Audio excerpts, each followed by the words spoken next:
11వ మాసం 3వ పరిశుద్ధ పుణ్య పునరుద్ధార దినమును సజీవులుగా ఉంచాను. 325 మేము నిద్రపోయిన వేళ సైతం ఒక నిమిషం ఎడబాయిక కనుబాపుని కాపాడు. ఈ నూతన దినము మందిరంలో ప్రవేశపెట్టిన విధానం బట్టి మొదలు శాశ్వతమైన ప్రేమతో నేను నిన్ను ప్రేమించున్నాను కనుక విడవని ఎడల కృప చూపిస్తున్నాను సమర్పించాను. అనుదినము నూతనముగా మా ఎడల నీకు కలుగుతున్న వాత్సల్యత కొరకు బదల, ప్రేమ కొరకు బదల, దయా కనికరం కొరకు బదల. మానవుల ప్రేమ దినదినము తరిగిపోతూ ఉన్నది, అంతరించిపోతూ ఉన్నది మానవత్వం.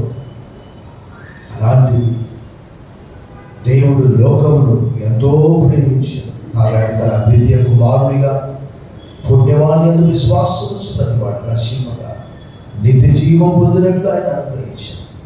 ఈ మంచి నూతన దినంలో 320వ దినము మధ్యాహ్నకాలం సజీవులుగా ఉంచినందుకు వదనములు చెల్లిస్తూ సమస్త మహిమ ఘనత కీర్తిని ఆరోపిస్తూ ఈ స్తుతి ఆరాధన మా రక్షకుడు మా విమోచకుడు త్వరగా రానయ్యున్న క్రీస్తు నామములో నీకు సమర్పిస్తున్నా మా ప్రియ పరలోకపు తండ్రి. ఆమేన్. దయచేసి కూర్చోండి. Please be seated. Welcome to this Telugu Bible చేస్తారు సర్వీస్. ఈ ఉదయకాల ఆరాధనకు పిలుచుకున్నందరినీ ప్రేమపూర్వకంగా ఆహ్వానిస్తున్నాను. Great you all in the name of our Lord and saviour Jesus Christ. ప్రభువును రక్షకుడైన యేసుక్రీస్తు వారి దివ్య శుభ శక్తి గల నామంలో మొదటిసారి ఈ మందిరానికి వచ్చిన వారిని సైతం ప్రేమపూర్వకంగా ఆహ్వానిస్తున్నాం. ప్రభుత్వం మిక్కిలి ప్రియులారా, మీ అందరి క్షేమం తలస్తున్నాం. అనేక మంది సీజనల్ వ్యాధులతో బాధపడుతున్నారు. వాతావరణము మనకు చాలా చల్లగైపోయింది. కొంతమంది అయితే జలుబు, జ్వరము, దగ్గు బాధపడుతున్నారు. వారి కొరకు ప్రార్థిస్తున్నాం. Still feel free to contact. మాకు తెలియజేసినట్లయితే మేము మీ కొరకు ప్రార్థిస్తాం. దేవుని వాక్యం మనం చదువుకున్నాం. ఒకవేళ చాలామంది ఆలస్యంగా రావచ్చు, మరలా ఒకసారి. The scripture was red for us. Let us turn our Bibles with me to the Gospel according to Saint Matthew chapter 9. మత్తయి సువార్త 9వ అధ్యాయము ఒక లేఖన భాగాన్ని చదివి మనము ఒక పల్లవి 2 చరణాలు మనం పాడుకుందాం. గత వారము అంతకంటే ముందు వారం మనం పాడాము. జీవితాంతం వరకు నీకే సేవ సల్పుదునంటిని అనే పాట. వాస్తవంగా ఈ దినము అపోస్తలుడు అయినటువంటి మత్తయిని జ్ఞాపకం చేసుకుంటూ ఒక ఫీస్ట్ జ్ఞాపకం చేసుకుంటారు, ఒక పండుగ పర్వదినం అని. అందుకే ఈ లేఖన భాగాన్ని నేర్చుకున్నాను. మనము శిష్యుల గురించి, కొంతమంది గురించి మనము గత పాఠంలో నేర్చుకున్నాము. పేతురు, పౌలు, బర్తలోమై, వారి గురించి మనం నేర్చుకున్నాం. ఈ 12 మంది శిష్యుల్లో మత్తయి కూడా ఒకరు. అక్కడ రాయబడ్డ ప్రకారం మనం ఆ లేఖన భాగం చదివి పాడపాడు. 9:9 అందరం కలిసి ఒకసారి చదువుకున్నాం. యేసు అక్కడ నుండి వెళ్ళుచు సుంకపు మెట్టులొద్ద కూర్చుని ఉన్న మత్తయి అను ఒక మనుష్యుని చూచి నన్ను వెంబడించుమని అతనితో చెప్పగా అతడు లేచి ఆయనను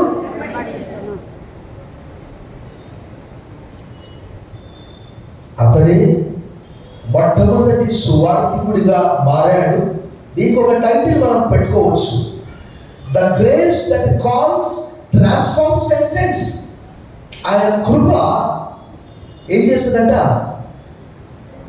మనుషులను మార్చేస్తుందంట, మనుషులను పిలుస్తూ ఉందంట. సో ఈ జీవితాంతము వరకు నీకే సేవ సల్పుదునంటిని. పన్ను వసూలు చేసే మత్తయి, కొంతమంది చెప్తూ ఉంటారు ఏంటంటే, అది నేను నమ్మిన కొత్తలో ఇంతకుముందు పనిచేసిన తెలంగాణ ప్రాంతంలో ఒక పాస్టర్ గారు చెప్పేవారంట. ఏంటంటే పేరు చర్చిలో మత్తయి అంట, బయట ముత్తయ్య అంట చెప్తూ ఉండేవారు. అంటే కొంతమంది ఈ పేరు ఎక్కువగా మనందరికీ తెలుసు. ఖచ్చితంగా క్రైస్తవులు చాలామంది పేరు పెట్టుకుంటారు. మాథ్యూ జోయల్ అని, జాన్ మాథ్యూ అని, ఇమాన్యుయల్ మాథ్యూ అని రకరకాలుగా. సో ఈ సుంకపు మెట్టు దగ్గర పన్నులు వసూలు చేసే వ్యక్తి ఆ లాభాన్ని విడిచిపెట్టి వెనకకు చూడగా సువార్థికునిగా మారిపోయి యేసుక్రీస్తును ఐ విట్నెస్ గా దగ్గర నుండి చూసి, మనందరూ తెలుసు మత్తయి లేకపోతే ఆ వంశావళి మనం చాలా కష్టం. The first person that he has written the gospel. So ఆ పాటలోని భావాన్ని మనము గమనిస్తాం. జీవితాంతం వరకు నీకే సేవ సల్పుతున్న పల్లవి, మొదటి చరణము చివరి చరణం, సమర్పణ గీతం. యాక్చువల్గా 442వ పాట. జీవితాంతము వరకు నీకే సేవ సల్పుతునంటిని, జీవితాంతం వరకు నీకే సేవ సల్పుతునంటిని, నీవు నాతో ఉండి ధైర్యం తెలిసినడుగు రక్షక, జీవితాంతం వరకు నీకే సేవ సల్పుతునంటిని, ఎన్ని ఆటంకములు ఎన్ని భయములు కలిగినా, ఎన్ని ఆటంకములు ఎన్ని భయములు కలిగినా, అన్ని పోవును నీవు నాతో రక్షక, జీవితాంతం వరకు నీకే సేవ సల్పుతునంటిని, పాపమార్గము కలిగి ఉన్న పాపనాశన కోరక, పాపమార్గము కలిగి ఉన్న పాపనాశన కోరక, ఎప్పుడు నిన్నే వెంబడింప కృపను సాధువు రక్షక, జీవితాంతం వరకు నీకే సేవ సల్పుతునంటిని. మత్తయి అని తెలుగులో, మాథ్యూ అని ఆంగ్లంలో పిలుస్తూ ఉంటారు ఈ పేరును. దానికి అర్థం ఏంటంటే gift of God, gift of God లేదా గిఫ్ట్ ఆఫ్ యాహ్వే. ఒరిజినల్గా హీబ్రూ పేరు ఇది, మద్దియా అనే పేరు. సో ఇక్కడ మనం ఏం నేర్చుకుంటామంటే, ఇతను యూదుడు అయినప్పటికీ కూడా ఆయన పేరు అక్కడక్కడ మనకు కనిపిస్తుంది. మత్తయి సువార్త 9లో, మార్కు 10లో, మార్కు 2లో, మత్తయి 10లో, లూకా 5లో కనిపిస్తుంది. మార్కు సువార్తలో అల్ఫై కుమారుడు అనే పేరు కూడా ఉంది. బహుశా తండ్రి పేరు అల్ఫై అని ఉండవచ్చు, ఇతనికి ఒక సహోదరుడు కూడా ఉండి ఉండవచ్చు, అతని పేరు యాకోబు అయి ఉండవచ్చు. తర్వాత ఇతను హతసాక్షి అయిపోయినట్లు కూడా చరిత్ర తెలియజేస్తున్నది. ఇక్కడ దీనికి ఒక మనం టైటిల్ పెట్టుకోవచ్చు, the amazing grace that calls, transforms and sends. చూడండి, ఒరిజినల్గా ఇతను ఎవరు? మరలా ఒకసారి మీరు చూడండి ఆ లేఖన భాగాన్ని. ఏం చేసే వ్యక్తి ఇతను? సుంకపు మెట్టులంతా కూర్చుండి ఉన్న మత్తయి. సుంకపు మెట్టు దగ్గర ఏం చేస్తారండి వాళ్ళు? అక్కడక్కడ టోల్బూతుల్లాగా ఉండేవాళ్ళ. చదివాను వ్యాఖ్యానం బాగా. అది సముద్ర తీరం కావచ్చు. ఎందుకంటే మనకు తెలుసు ఇప్పటికీ చాలా మందికి ప్రపంచ చరిత్రలో ఎర్ర సముద్రంలో వ్యాపారం చాలా జరుగుతుంది. సముద్ర మార్గం అనేది చాలా చీప్ అన్నమాట. అనగా విమానంలో వెళ్ళేదానికంటే, లారీలో వెళ్ళేదానికంటే సముద్ర మార్గంలో ఇప్పుడు మనకు అన్ని కూడా వస్తున్నాయి కదా ఆయా దేశాల నుంచి. ఇక్కడ మనకు ఏమున్నది? అదాని కృష్ణపట్నం పోర్ట్ ఉంటుంది. అప్పుడప్పుడు పెద్ద పెద్ద షిప్స్ వచ్చినప్పుడు ఏం చేస్తారు? ప్రజలు చూడడానికి వెళ్తారు. అయితే ఎర్ర సముద్రము ఇప్పటికి కూడా వ్యాపారానికి కేంద్రంగా ఉంటుంది. అలాగే గలిలయ సముద్రంలో ప్రభు అక్కడ నడుచుకుంటూ వెళ్తున్నప్పుడు ఆయన అక్కడ ఉన్నాడు. ఏం చేస్తున్నాడు? పన్ను వసూలు చేస్తున్నాడు ఒక టేబుల్ పెట్టుకొని. వాస్తవంగా యేసు ప్రభు పిలిచినటువంటి వారందరూ కూడా ఎక్కడున్నారు? వారు సముద్రపు ఒడ్డున పేతురు ఆంద్రేయ వలలు సరిచేసుకొని చూడగా ప్రభు ఏం చేశాడు? వారిని నా వెంబడి రండి, నేను మిమ్మల్ని మనుషులను పట్టు జాలరులుగా చేస్తానని మత్తయి సువార్త 4:23లో, మార్కు సువార్త 1:16-17లో పిలిచాడు. లూకా సువార్త 5వ అధ్యాయంలో కూడా కొంచెం లోతుకు నడిపించు పేతురు అని చెప్పాడు. ఆ ధోరణి ఆయన ప్రసంగ వేదికగా చేసుకున్నాడు. అంటే ఎక్కువగా అక్కడ ఈ మత్తయి అనే వ్యక్తి యూదులయ్యింది కూడా ఎవరి కాలంలో? రోమీయుల కాలంలో వారి కొరకు పన్ను వసూలు చేస్తూ ఉన్నాడు. జాగ్రత్తగా ఆలోచించారు. ఈరోజు మత్తయి లేకపోతే మనకు స్వార్థంలో కూడా అసంతృప్తిగా ఉంటున్నది. గమనించాలి. ఇతడు హీబ్రూ, అరబై, గ్రీకు భాషను కూడా అనర్గళంగా మాట్లాడగలడు. బాగా చదువుకున్నటువంటి వ్యక్తి. కానీ సామాజికంగా ఏమాత్రం యూదులు వీరిని ఏమనేవారంటే సోషల్లీ కరప్టెడ్ అన్నమాట. మనందరికీ తెలుసు. ఒకసారి మనం జక్కయ్య గురించి మనం విన్నాం కదా. ఏం విన్నాము? మొక్కు పిండి పన్నులు వసూలు చేసే జక్కయ్య ఏమన్నాడు? ఇదిగో ప్రభువా, ఎవరి యొద్దనైనా నేను అన్యాయంగా వసూలు చేసే వారికి నేను 4 ఇస్తాను, ఆస్తిలో సగం పేదలకు ఇచ్చేస్తానన్నాడు లూకా సువార్త 19వ అధ్యాయంలో. అంటే చూడండి, సామాజికంగా యూదులు కానీ, పరిసయ్యులు కానీ, లేక రబ్బీలు కానీ వీరిని ఏం చేసేవారు? చిన్న చూపు చూసేవారు. ఎందుకు? మొట్టమొదటిగా వారికి రోమీయులు అంటే ఇష్టం లేదు. రెండవదిగా రోమీయుల కింద వారు పనిచేయడం ఇష్టం లేదు. తర్వాత పన్ను అంటే వారికి ఇష్టం వచ్చినంత వసూలు చేసుకుంటాం. మనందరికీ తెలుసు ఈ పన్ను బాధ అనేది ఒకనొక కాలంలో ఎవరైనా మగవారు గడ్డం పెంచుకుంటే కూడా జిజియా పన్ను వసూలు చేసేవారట నవాబుల కాలంలో. ఆ నవాబుల కాలం ఎప్పుడు అంటే 1200 నుంచి 1600 కాలంలో మొఘల్ కింగ్డమ్ అంటారు భారతదేశంలో.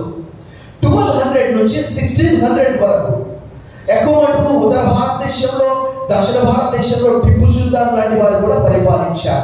సో ఒకనొక సందర్భంలో ఈ పన్ను యేసు ప్రభు కూడా తప్పలేదు. ఏమయ్యా, నీ బోధకుడు పన్ను కట్టడా అని అడిగితే పేతురుని అడుగుతాడు. ఏమయ్యా, పన్ను ఎవరు కడతారు? దేవుని కుమారులు కడతారా? అన్యులు కడతారా? అన్యులు కదా కట్టేది. ఆయనను మనం వారికి అభ్యంతరము కలగకుండానట్లు నువ్వు వెళ్ళి సముద్రంలో ఏం చేయి? వల వేస్తే ఒక చేప, గాలం వేస్తే ఒక చేప వస్తుంది. అందులో ఏమున్నాయి? అందులో కాయిన్స్ ఉన్నాయి. ఒకటి అక్కడ పండుగడ్డు అని చెప్పి అపోజినటువంటి పేతురుతో చెప్పాడు. ఒకసారి మనం చూసాం మత్తయి సువార్త 17వ అధ్యాయంలో ఆ విషయం రాయబడి. ఒకసారి మనం చూసాం 17వ అధ్యాయం 24వ వచనం. వారు కపెర్నహూమునకు వచ్చినప్పుడు 60 షెకెలను పన్ను వసూలు చేయవారు పేతురు వద్దకు వచ్చి, మీ బోధకుడి 60 షెకెలు చెల్లింపడా అని అడగా క్షమించున్నాడు. అతడు ఇంట్లోకి వచ్చి మాట్లాడక యేసు ఆ సంగతి ఎత్తి, సీమోనా, నీకేం తోచున్నది? భూరాజులు సుంకములు పన్ను ఎవరి వసూలు చేయదు, కుమారుల యొద్దనా అన్యుల యొద్దనా అని అడిగాడు. అతడు అన్యుల యొద్దనే అని చెప్పగా యేసు, అలాగైతే కుమారులు స్వతంత్రులే, అయినను మనం వారికి అభ్యంతరం కలగ చేయకుండా నువ్వు సముద్రంలోకి పోయి గాలం వేసి మొదట పైకి వచ్చి చేపలు పట్టుకొని దాన్ని నోరు తెచ్చుకోవడంలో 1 షెకెల్ నీకు దొరుకును, దాన్ని తీసుకొని నా కొరకు నీ కొరకు. అంటే ఆ పన్ను బాధ యేసు ప్రభు కూడా తప్పలేదు. పన్నులు అలా వసూలు చేసేవారంటే యేసు ప్రభు యొక్క పాకెట్లో వ్యాలెట్ లేదన్నమాట. అందరూ తెలుసు అది. సో అప్పుడు సామాజికంగా హీస్ కరప్టెడ్, బాగా అవినీతి పరుడు, లంచగొండి అని అనుకోవచ్చు. ఈరోజు కూడా మనం చూస్తాం. ఏం చూస్తామంటే క్రైస్తవ జీవితంలో అనేక మంది జోయల్, మాథ్యూ, డానియల్, పీటర్ ఒకనొక సందర్భంలో మీకు చెప్తే ఆశ్చర్యపోతారు. ఒక ఎక్సైసిఐ పేరు చూస్తే జోయల్, ఏసీబీ వాళ్ళు వచ్చి పట్టుకున్నారు. ఆయన పారిపోతున్నాడు. ఒక బిల్డింగ్ నుంచి ఇంకొక బిల్డింగ్ నుంచి దూకుతూ పారిపోతున్నాడు. ఇదేమో సినిమా? ప్రభునందు మిక్కిలి ప్రియులారా, అంటే దేవుని వాక్యంలో రాయబడేది అనమాట. సామాజికంగా వారు ద్రోహులు అని యూదులు తలచేవారు. ఎందుకు? నువ్వు యూదా మతానికి న్యాయం చేయాలయా, రోమిలకు నువ్వు దాసుడిగా అయిపోయావు అని వారు తలచేవారు. వారు ఏమనేవారంటే బిట్రేయర్, నీవు ద్రోహివి, యూదుల ద్రోహివి, దేవుని ద్రోహివి, లక్ష్యముంటివి. వారికి గౌరవం లేదు, నో రెస్పెక్ట్ ఎట్ ఆల్. మనందరికీ తెలుసు. ఏం చూస్తాము? లూకా సువార్త 18వ అధ్యాయంలో పరిసయ్య సుంకరి అంటే ఎవరు? అతను కూడా పన్నులు వసూలు చేసేవాడే. దేవాలయానికి ఇద్దరు వ్యక్తులు వెళ్ళారట. యేసు ప్రభువు వారు చెప్పారు. పరిసయ్యుడు ఏం చేస్తున్నాడు? మనందరికీ తెలుసు. పరిసయ్యులు వీరితో కలవరు. వారిని ఎలా చూస్తారంటే ఒక పురుగును చూసినట్టు చూస్తారట. ఈ వ్యక్తికి కూడా సమాజంలో గౌరవం లేదు, సదభిప్రాయం లేదు. యూదులు ద్రోహి అని అంటున్నారు, తర్వాత అవినీతిపరుడు అని అంటున్నారు. సమాజంలో చెడ్డ పేరు. ఆధ్యాత్మికంగా చూస్తే ఏం చేశాడు? అన్‌క్లీన్. ఇందాక మనం చెప్పుకున్నట్టు లూకా సువార్త 18వ అధ్యాయంలో ఒక వ్యక్తి సుంకరి ఏమంటున్నాడు? ఆకాశం వైపు కన్నులు ఎత్తున వేయను ధైర్యము చాలా ఏమంటున్నాడు? దేవా, పాపిలైన నన్ను. పరిశీలన ఏం చేస్తున్నాడు? వేషధారి, ఇదిగో ప్రభువా, ఈ వ్యక్తి వల్ల నేను సుంకం వసూలు చేయట్లేదు, నేను వారానికి 2 మార్లు ఉపవాసం ఉంటున్నాను, నా దశభాగం నేను ఇస్తున్నాను, సోపులో, జీలకర్రలో, అన్నిట్లో అని చెప్పి ఏం చేస్తున్నాడు? అతన్ని పోల్చుకుంటున్నాడు. ప్రభు ఏమన్నాడు? ప్రార్థన చేయటం ఇద్దరు వ్యక్తులు దేవాలయానికి వెళ్ళారు. ఈ వ్యక్తి వెలిగి నలిగినటువంటి హృదయంతో ప్రార్థన చేసినప్పుడు ప్రభు ఏమన్నాడంటే, అతని కంటే, అతనంటే ఎవరు? పరిసయ్యుడు. ఇతరంటే ఎవరు? సుంకరి. అతని కంటే ఇతడు నీతిమంతునిగా ఎంచబడ్డాడు అని చెప్పాడు. ఎందుకంటే మనందరికీ తెలుసు, పాత క్రొత్త నిబంధన గ్రంథంలో దేవుడికి ఇష్టమైనటువంటిది ఏంటిది? వెలిగి నలిగినటువంటి హృదయం. సో ఈ సుంకరి చూడండి, దేవుని కృప. నేను కూడా ఒక గ్రామంలో ఉన్నప్పుడు ఒక సువార్తికుడు వచ్చి ఒక కరపత్రికను ఇచ్చాడు, అంతే. I was given a track only that has changed my life. మరలా ఎప్పుడు కూడా వెనక తిరిగి చూసుకోవాల్సిన అవసరం లేదు. ఆధ్యాత్మికంగా అన్‌క్లీన్గా ఉన్నాడు, సోషల్గా కరప్టెడ్ మ్యాన్. ఈయన అలాంటి సమయంలో ప్రభు 9వ అధ్యాయం మనం చూసాం. 9వ అధ్యాయం 9వ వచనం చదవాలి. యేసు అక్కడి నుండి వెలుసు అంటే గలిలయ సముద్రము ద్వారా కపెర్నహూము నుంచి సుంకపు మెట్టునంత కూర్చుండి ఉన్న మత్తయి ఒక మనుషుని చూచి ఏమన్నాడట? Follow me. చెప్పండి అందరూ బిగ్గరగా, ఫాలో మీ. ఒకే ఒక మాట. చూడండి, యేసు ప్రభువు వారు నేను చాలా సందర్భాల్లో చెప్తూ ఉంటాను, నేను చాలా చోట్ల విన్నాను. జీసస్ వాస్ నాట్ ఏ ఉస్తాద్. ఏమంటారంటే ఒక బలమైనటువంటి వ్యక్తి అని మనం అనుకోవట్లేదు. ఆయన చూడగానే భయపడడానికి, అంటే నోటి మాటలో ఫాలో మీ అన్నాడు, అంతే. వాక్యం ఒక మాట. ఆయనలో ఏం చూశాడు?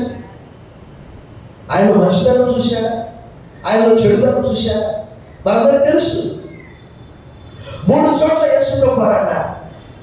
మత్తయి సువార్త 9:12 ఇక్కడే, మార్కు సువార్త 2:17, లూకా 5:31 ఒకే మాట అన్నాడు.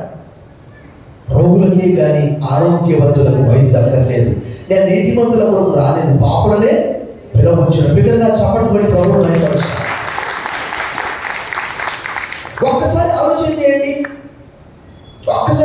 చేయండి, ఒకవేళ సరే ఎవరైనా మత్తయి సువార్త రాసేవారో నాకు తెలియదు, ఒకవేళ సుంక మెట్టులుగా కూర్చున్నటువంటి ఆ మత్తయిని ప్రభు చూడకపోతే, ప్రభు పిలవకపోతే ఆయన పరిస్థితి ఏంటి? మన చేతిలో మత్తయి సువార్త ఉండేదా? మళ్ళీ ఒకసారి బిగ్గరగా చప్పట్లు కొడతాం.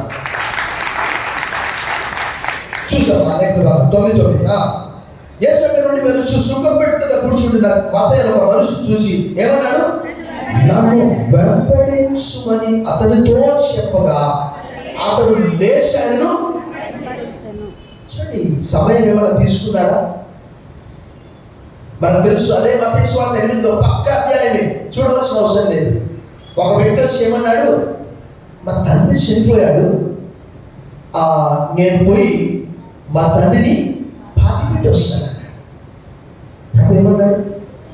Let the dead bury the dead. మృతులు తమ మృతులను నీవైతే నన్ను వెంబడించాను. ఆ వ్యక్తి అన్నాడు, ప్రభా నీ ఎక్కడుంటావు? అక్కడ రాయబడ్డది 8:19. చూడండి ఒకసారి. 8:19 అంతటా ఒక శాస్త్రి వచ్చి బోధకుడు నీవు ఎక్కడికి వెళ్తున్నా నీ వెంట వచ్చి ఆయనతో చెప్పాను. అందుకు యేసు నాకలకు బొర్రెలు ఆకర్ష పక్షులు నివాసం కలుగుతాయి, మనుషులు మనం తలవాల్చుకోవడానికి స్థలం లేదంతా చెప్పు.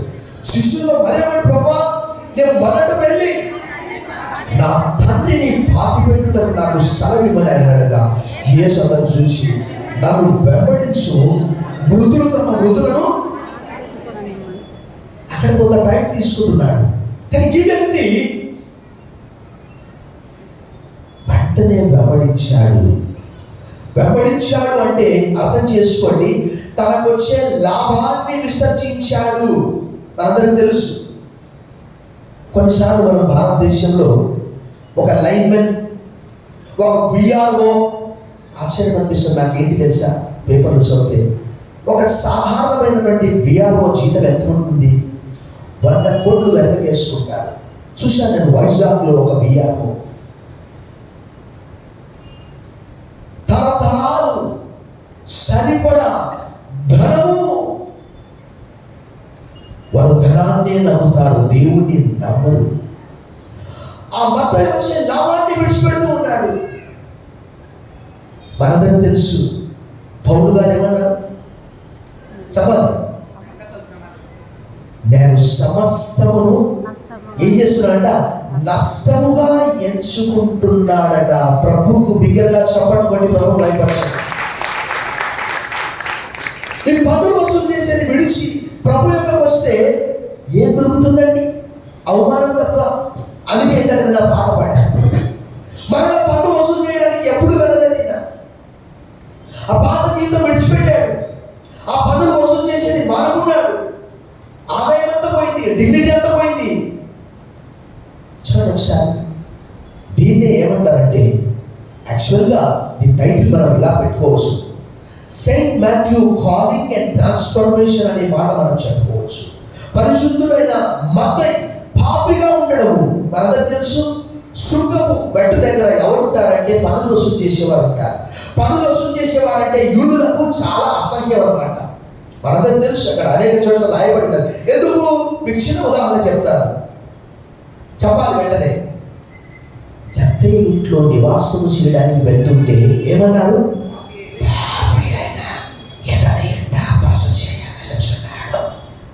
ఎవరంటే అతను?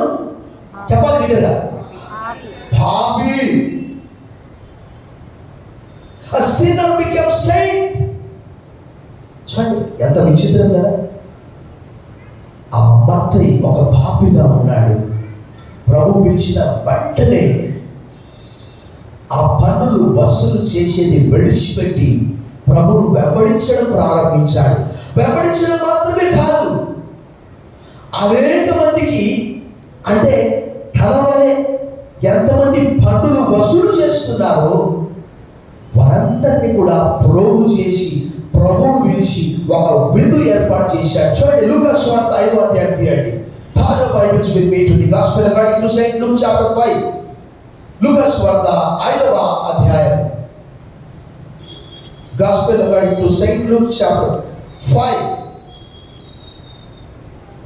verse 29.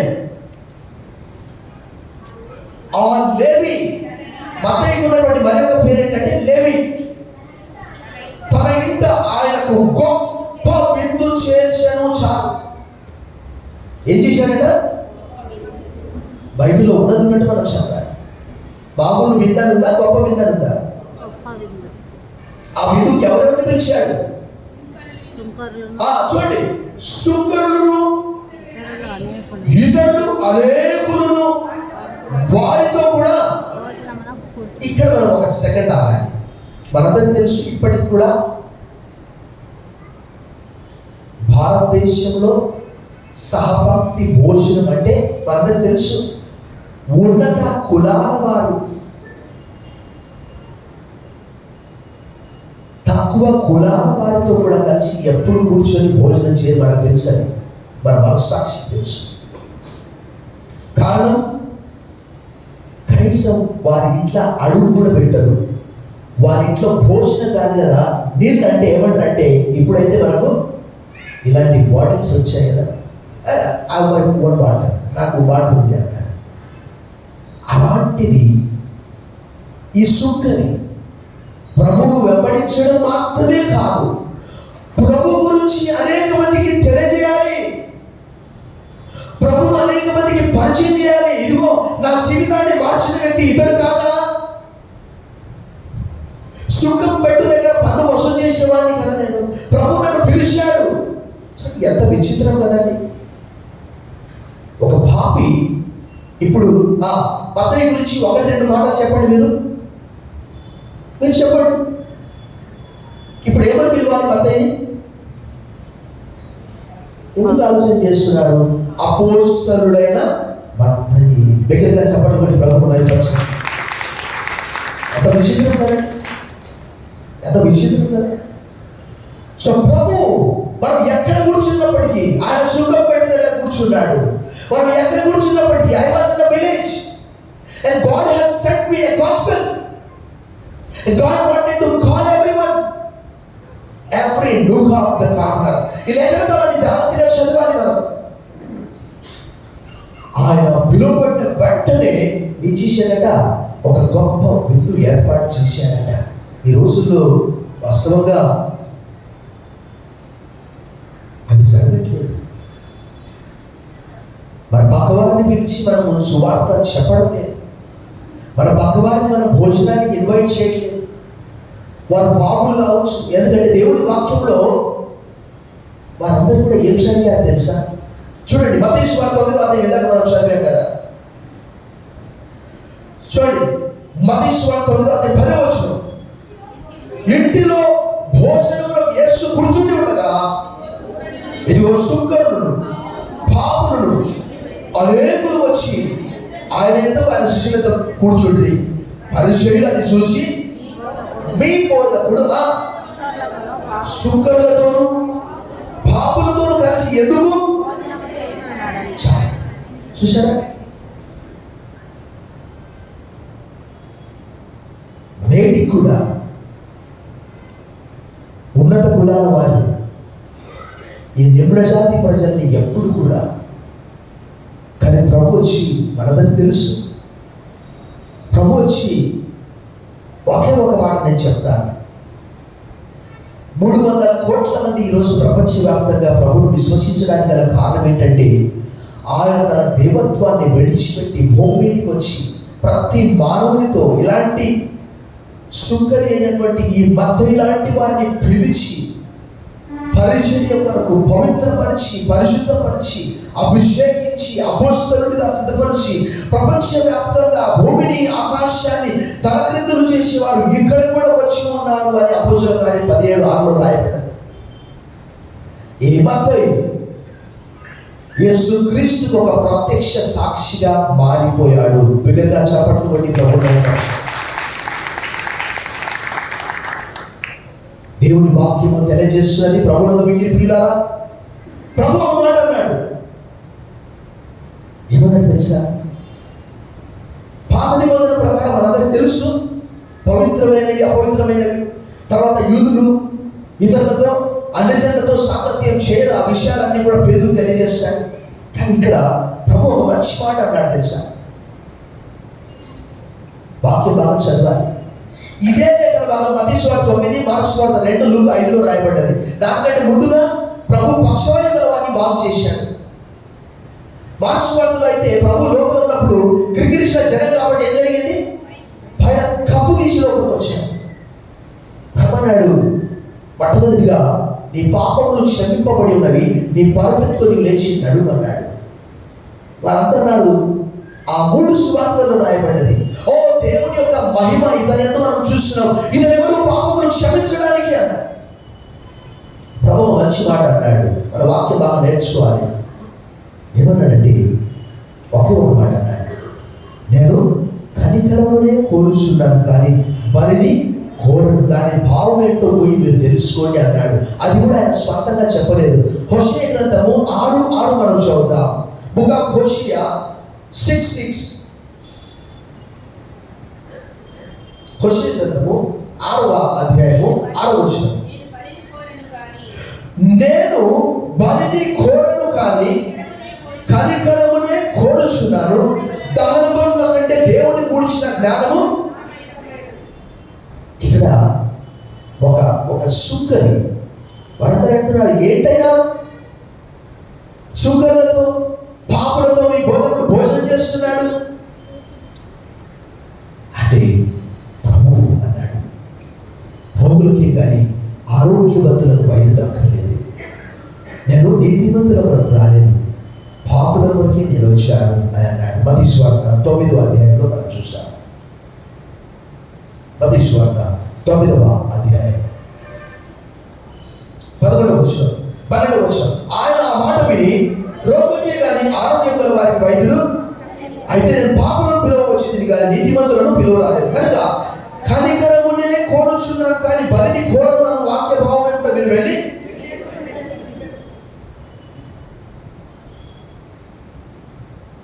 ఆయన పాత జీవితం,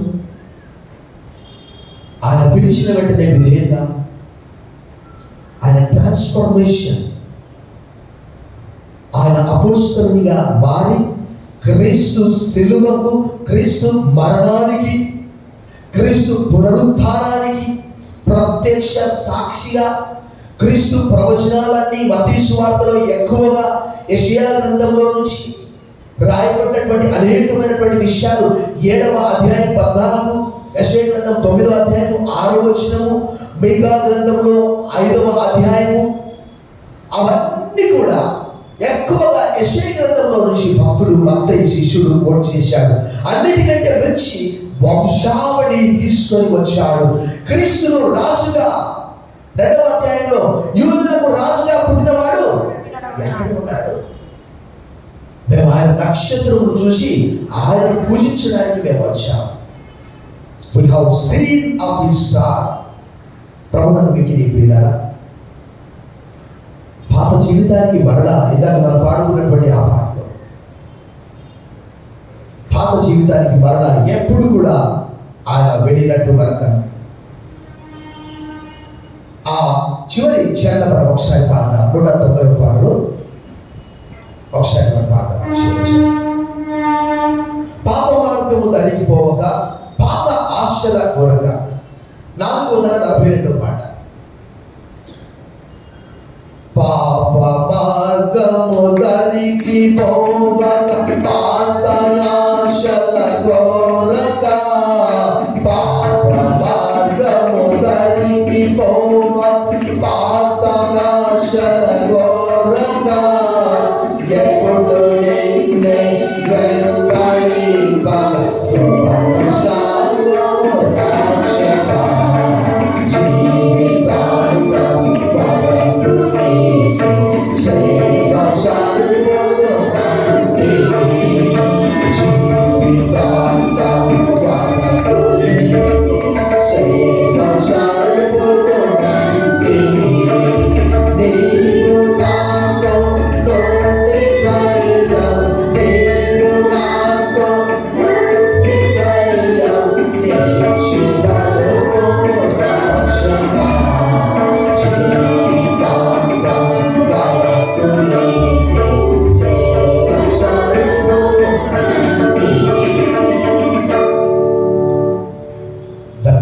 that calls, transforms and sends.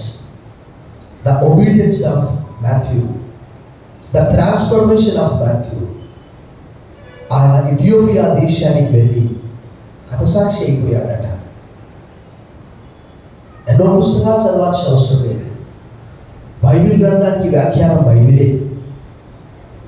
ఈరోజు మత్తయి సువార్త ప్రపంచవ్యాప్తంగా ఎక్కువగా ఉపమానాలతో యేసుక్రీస్తును రాజుగా, యెషయా గ్రంథంలోని ప్రవచనాలు ఎక్కువగా ఆయన తీసుకున్నాడు. ఆయన ఎంత జ్ఞానం ఉన్నది. ఈరోజు మత్తయి సువార్తలో వంశావళి మనం చదివినప్పుడు క్రీస్తు వంశావళి ఎన్ని 14 14 14 3 14 42 తరాలను ఆయన కనెక్ట్ చేశాడంటే నేను ఒకే ఒక మాట ప్రశ్నిస్తారు. మా తండ్రి పేరు తెలుసు, మా తాత పేరు తెలుసు, మా తాత తండ్రి పేరు నాకు తెలియదు. కానీ మత్తయి ఎలా కలెక్ట్ చేశాడు ఆ పేర్లు? ఒక్కసారి ఆలోచన చేయండి. The sinner became Saint and God has transform. మనం ఏ పరిస్థితిలో ఉన్నా ఆయన పిలిచి, మనం పవిత్రపరిచి, ప్రత్యేకపరిచి ఆయన పరిచయం కొరకు వాడుకుంటాడు. తనకు వచ్చని ప్రార్థన చేశాం. సర్వశక్తి గల దేవా, ఈ దినము నారా మరి మేము పరిశుద్ధుడైన మత్తయి అని పిలుస్తున్నాము, కానీ ఆయన సుంకము మెట్టు దగ్గర కూర్చొని బలవంతంగా పన్ను వసూలు చేస్తూ ఉన్నాడు. అవునైనా ఎఫెసీ పత్రిక 2:2 రాయబడ్డది, వాయుమండలం సంబంధమైన అధిపతితో కూడా కలిసి మీరు ఈ లోక సంబంధమైన జీవితాన్ని జీవిస్తూ ఉన్నారు. ఇదివరైనా నిద్రించుచున్న నీవు మృతులలో నుండి లెమ్ము, క్రీస్తు నీ మీద ప్రకాశిస్తున్నాడు అని ఎఫెసీ పత్రిక 5:14 రాయబడ్డది. ఈ ఉదయకాలం, మధ్యాహ్న కాలం మత్తయిని ఎలా పిలిచారు? మామూలు కూడా జిగటగల దొంగ ఊబిలో నుంచి పైకి లేవనెత్తి సమతల భూమిపై నాన్న పరిశుద్ధులతో కూడా సహవాసం కలిగే రీతిగా మాకు సిద్ధపరిచినందుకు వదనాలు చెల్లిస్తూ, మత్తయి జీవితం మాకు ఒక మాదిరి. ఆయన ఎంత రక్షింపబడ్డ తర్వాత గొప్ప విందు చేసి అనేకులను నేను పరిచయం చేశాడు. ఈరోజు మేము అనేక విషయాల్లో వెనకబడి ఉంటున్నాం. నేను పరిచయం చేయడం, అలా పరిచయం చేయడం సహాయం చేయడం, మంచి సమయం బట్టి వదనాలు చెల్లిస్తాను. యేసు నామములో ప్రార్థిస్తున్నాం తండ్రి, ఆమేన్.